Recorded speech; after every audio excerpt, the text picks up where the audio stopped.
Exercise 1.1 का question number 1 की statement है which of the following statement is a set और नॉट। हमने ये बताना है कि कौन सी स्टेटमेंट जो है वो सेट है और कौन सी नहीं है। तो ये आपकी स्क्रीन पे आ रहा होगा ये क्वेश्चन। तो सबसे पहली स्टेटमेंट ये है कि the 5 provinces of Pakistan, Pakistan के 5 प्रोविंसेस जो हैं क्या ये सेट है कि नहीं। तो ये बिल्कुल सेट है, ये डेफिनेटली हम इसके बारे में कह सकते हैं कि ये सेट है। The difficult questions of a test, एक टेस्ट के डिफिकल्ट क्वेश्चंस। अब डिफिकल्ट जो है इसके बारे में हम हतमी तौर पे नहीं कह सकते कि एक चीज़ एक स्टूडेंट के लिए डिफिकल्ट होगी दूसरे के लिए नहीं होगी। सो ये सेट नहीं होगा। द ज्योमेट्रिकल इंस्ट्रूमेंट्स, ये सेट होगा। ज्योमेट्री के अंदर जितने भी इंस्ट्रूमेंट्स होते हैं जैसे प्रोट्रैक्टर होता है और स्केल होता है और भी चीज़ें जो हो सकती हैं उसको हम कह सकते हैं कि ये सेट है।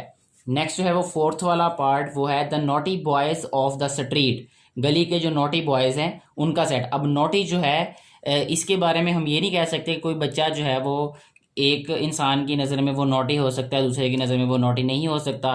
तो ये डिपेंड करता है कि हर एक इंसान के लिए डेफिनेशन क्या है नॉटी होने के लिए, तो वो डिफरेंट होगी। तो इसलिए हम इसको जो है वो सेट में इंक्लूड नहीं कर सकते।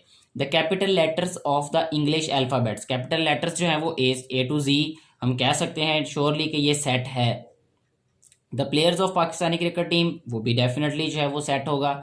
इसके बाद लास्ट वाला पार्ट है the whole numbers less than 9, 9 से जो छोटे होल नंबर्स हैं वो, तो डेफिनेटली हम होल नंबर्स के बारे में बता सकते हैं कि होल नंबर्स क्या होते हैं कि 0 1 2 3 4 5 6 7 एंड 8। तो ये एलिमेंट्स हैं ये वाले, तो ये सेट होगा डेफिनेटली ये भी।